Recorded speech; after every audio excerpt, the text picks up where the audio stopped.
Boa noite, minhas irmãs. Vamos continuar nossa leitura do livro de sabedoria, o livro de Provérbios, e 23, o nosso capítulo de hoje, que começa dizendo assim: Quando você se assentar para comer com o governador, leve bem em conta quem está diante de você.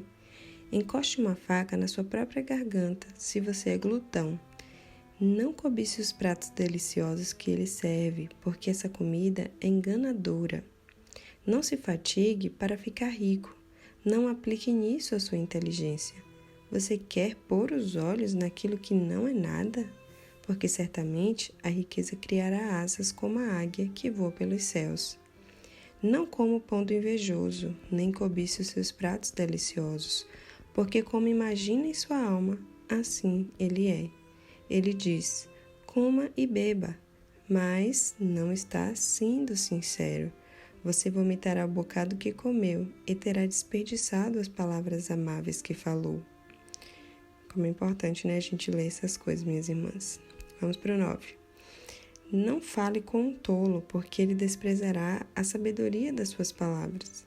Não adianta aqui, minhas irmãs, a gente trazendo para a nossa realidade, não adianta tentar falar para alguém que não quer ouvir, Isso se encaixa perfeitamente na questão da restauração, justamente porque muitas vezes você quer falar para um marido que está opresso, que está totalmente perturbado, totalmente fora da vontade de Deus, está realmente agindo como um tolo, e você quer usar palavras de sabedoria para falar com ele. Não faça isso.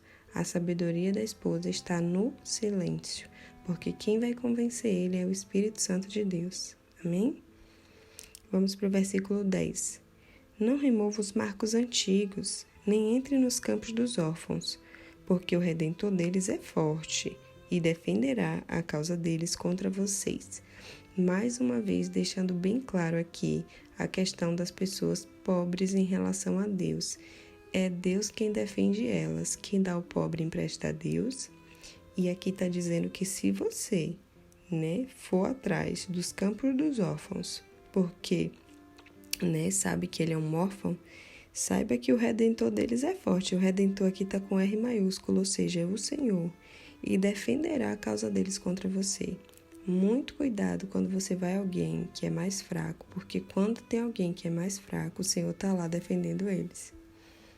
Versículo 11. Aplique o seu coração ao ensino e os seus ouvidos às palavras do conhecimento. Olha aqui, minhas irmãs, que esse versículo seja um norte para as nossas vidas. Todos os dias aplicar no nosso coração o quê? O ensino, ouvir a palavra do conhecimento. Isso vai fazer a gente crescer, vai fazer nossa mente mudar, vai fazer as nossas ações mudarem. Porque se você só pensar que você quer mudar, não muda nada. Mas se você pensar, eu quero mudar e começar a buscar os meios para mudar, ouvir a palavra, porque é ela que traz sabedoria, é a palavra que aumenta a fé, é a palavra que nos faz conhecer Jesus, a vontade de Deus.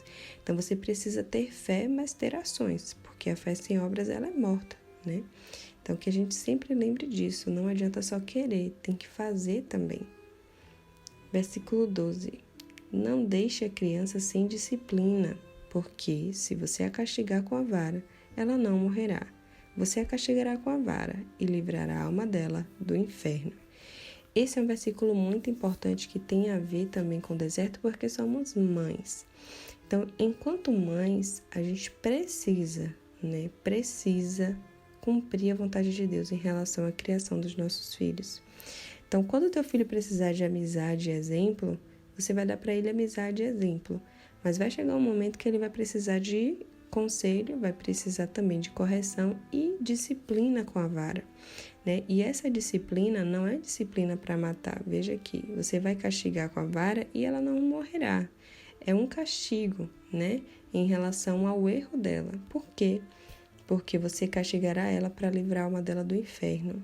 O que isso quer dizer, minhas irmãs? Quer dizer que quando a gente aplica a disciplina do Senhor, a nossa não é bater na hora da raiva, nem nada disso. Tem a ver com disciplina. A disciplina, ela livra a alma da criança do inferno. Agora o versículo 15, que diz assim: Meu filho, se o seu coração for sábio, também o meu coração se alegrará. O meu íntimo exultará quando seus lábios falarem coisas retas. Então, a felicidade do nosso Pai está nisso, né? No nosso coração alcançar essa sabedoria, né? Que a gente busque todos os dias, minhas irmãs, essa sabedoria no Senhor, porque ela só vem do alto, né? Seja através das nossas orações, mas sem esquecer das palavras de sabedoria que o Senhor já deixou para nós através da Bíblia. A Bíblia não é um livro de histórias, não é um livro só para a gente consultar quando a gente está mal, como se fosse um manual, né? Que a gente lê ali rapidinho e começa a usar o produto. Não, é uma leitura diária, né? Todos os dias, se você lê as mesmas coisas, o Senhor vai te dar um entendimento diferente. Então, que você tenha sempre em mente que a palavra que liberta é a verdade, e a palavra de Deus é a verdade. A Bíblia diz que a fé vem de ouvir a palavra de Deus. Então, quando você ouve a palavra de Deus, você aumenta a sua fé. Então, todas as coisas que a gente precisa estão na oração e na leitura da palavra e na comunhão com os irmãos. E são coisas difíceis de fazer, porque muitas vezes a gente se decepciona com pessoas, né? E aí a gente quer se isolar. Tá errado. Lá, lembra que a gente leu Provérbios 18 e diz que quem se isola busca seus próprios interesses e se insurge, ou seja, está contra a verdadeira sabedoria. E falando de oração, muitas vezes é muito difícil orar. Precisa se esforçar todos os dias, até que isso vire uma prática, que vire um prazer, né? E a mesma coisa a leitura da palavra. Às vezes a gente até justifica assim, mas é muito difícil de entender. Mas a Bíblia não fala, né, que a gente tem que entender. O Senhor não pediu para a gente entender, pediu para a gente ler, né? É Ele que dá o entendimento. Então, por mais que existam palavras difíceis, contextos difíceis na Bíblia, porque ela foi escrita há muito tempo atrás, você precisa entender que não é, né, o conhecimento no sentido de eu quero ler e saber tudo que eu estou lendo. Não é isso que o Senhor te pediu, não. Ele te pediu para ler, né? Ele te pediu para guardar. E o entendimento quem dá é o Espírito Santo. Quem revela a palavra é o Espírito Santo. Então faça a sua parte, leia, mesmo que você não entenda. Peça sabedoria ao Espírito Santo para que vire um hábito, né? Tanto a leitura da palavra, a oração e a comunhão com o corpo de Cristo, tá? Não existe isso de estar em casa sozinho, ser igreja sozinha em casa. Isso não existe. Igreja somos nós, né? E precisamos estar em comunhão porque somos o corpo de Cristo. E o braço não anda sozinho por aí, nem o dedo. Anda tudo junto no mesmo corpo, né? Nossa cabeça não sai por aí sozinha quando ela quer. Ela só sai se a gente sair junto. Então, que o corpo de Cristo esteja também sempre junto. Era isso que Paulo quis dizer quando usou esses termos, né? De corpo de Cristo, dando exemplo do nosso próprio corpo. Era isso que ele estava querendo dizer, que nós tínhamos que estar realmente juntos, um edificando o outro, seja nos erros e nos acertos. Porque se é o ferro que afia o ferro, o homem que afia o homem, né? Diz um provérbio também. Então, quem afia o homem é o homem, ou seja, quem é que vai te exortar, quem é que vai nos momentos de dificuldade, quem é que vai te consolar também, né? Te dar uma palavra de ânimo, são as pessoas. Por mais que as pessoas errem com você, você precisa de pessoas. O Senhor não traz bênçãos para a gente através de animais, nem do computador, nada disso. As bênçãos são trazidas através de pessoas, né? Por mais que o celular hoje seja tão usado e a internet e tantas coisas boas existem, né? Tem coisas boas e ruins, é através de pessoas que o Senhor abençoa a nossa vida, né? Então, que a gente tenha em mente que a gente precisa de pessoas. Agora, a gente só precisa buscar as pessoas certas, né? Buscar no Senhor que Ele nos ajude a encontrar essas pessoas que estão de acordo com a vontade dEle. Seja ali no meio que você vive, né? Em relação à sua família, que a gente convive com a família, mas a gente não precisa copiar os erros da nossa família, né? A gente pode buscar fora, buscar no Senhor, buscar em alguma irmã que seja mais velha, né? Os ensinamentos. Eu digo por mim mesma, em relação à família mesmo, é muito difícil pedir conselho a qualquer um da família, porque as pessoas realmente estão vivendo para esse século, estão vivendo a vida do jeito que elas querem. Então, por mais que seja uma pessoa mais velha, não dá nem para pedir um conselho, né? Antigamente a gente tinha como referência os mais velhos, porque já viveram tanto e tinham bons conselhos para dar. Hoje em dia já nem é mais assim, a gente tem que ter cuidado até com as pessoas mais velhas que a gente pede conselho. Mas no Senhor, no corpo de Cristo, a gente acha essas pessoas. Então, que a gente possa lembrar todos os dias que por mais que a gente já tenha até se decepcionado com pessoas dentro do nosso próprio círculo ali de comunhão da igreja, do corpo de Cristo, é com eles que o Senhor vai nos usar para aperfeiçoar, para melhorar o nosso caráter, para nos ajudar a ser pacientes, nos ensinar a perdoar, porque perdoar é essencial. Tudo isso a gente vai viver nesse meio e o Senhor se agrada dessas coisas. Amém, minhas irmãs? Agora o versículo 17. Não tenha inveja dos pecadores, pelo contrário, persevere no temor do Senhor todo o tempo. Porque certamente haverá um futuro e a sua esperança não será frustrada. Por mais que a gente encontre tanta gente, isso serve muito para a restauração de casamento, porque muitas irmãs se desesperam porque acham que o marido está bem, está feliz e está no pecado. E ela pensa, ele não está bem, não está lá feliz, fazendo com a OM tudo que ele nunca fez comigo, então, assim, eu vou pecar também, porque vale a pena, né? Não vale a pena, minhas irmãs. Aqui está dizendo assim, ó, pelo contrário, persevere no temor do Senhor todo o tempo. Porque há um futuro, minhas irmãs, há uma colheita lá na frente. Ele está plantando agora, por mais que você ainda não veja nada, é porque está crescendo, mas há uma colheita, minhas irmãs. Não entre nessa, não deixe os seus sentimentos te governarem. Agora vamos para o capítulo 19. Escute, meu filho, e seja sábio. Guie o seu coração no caminho reto.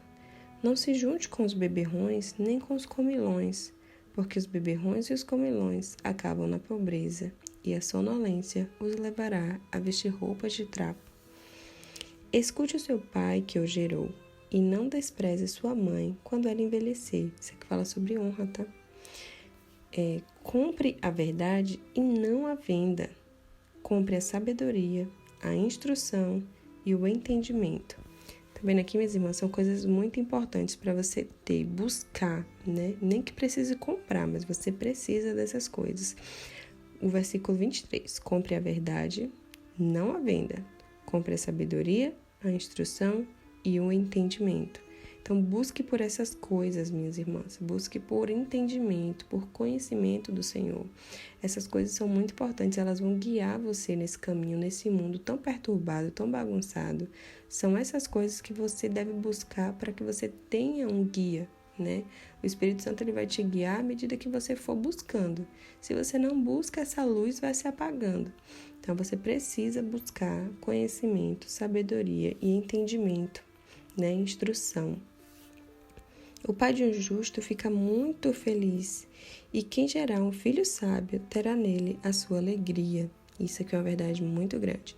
Para quem já tem filho adulto, então, os meus ainda são pequenos, mas de uma coisa eu tenho certeza, os meus filhos serão do Senhor, são do Senhor, e estarão sempre vivendo de acordo com a vontade do Senhor. E isso é que vai trazer alegria para o meu coração, porque a sabedoria está no temor do Senhor, né? Que em nome de Jesus, os nossos filhos são aqueles que vão povoar o céu, são aqueles que são o exército de Cristo nessa terra, para levar as boas novas, para cumprir o ID do Senhor. Eu declaro isso em nossas vidas, em nome de Jesus.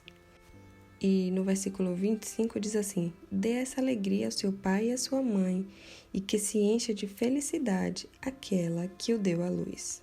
Né? Olha só a felicidade de ter um filho sábio, né? Um filho que teme ao Senhor. 26. Meu filho, preste bem atenção no que eu digo e que os seus olhos se agradem dos meus caminhos, pois uma prostituta é como uma cova profunda e a mulher estranha é como um poço estreito. Como assaltante, ela fica à espreita e multiplica entre os homens os infiéis. Aqui fala muito sobre restauração, né? Sobre o nosso contexto de deserto.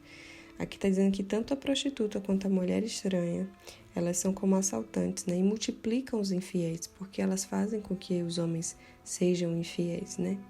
Então, que a gente entenda que a amante não é uma coitadinha, que o seu marido não vai ser feliz com ela é como um assaltante. É uma boca que destila mel, né? Como a gente já leu, mas no fundo é fel, né? Tem consequências. Versículo 29.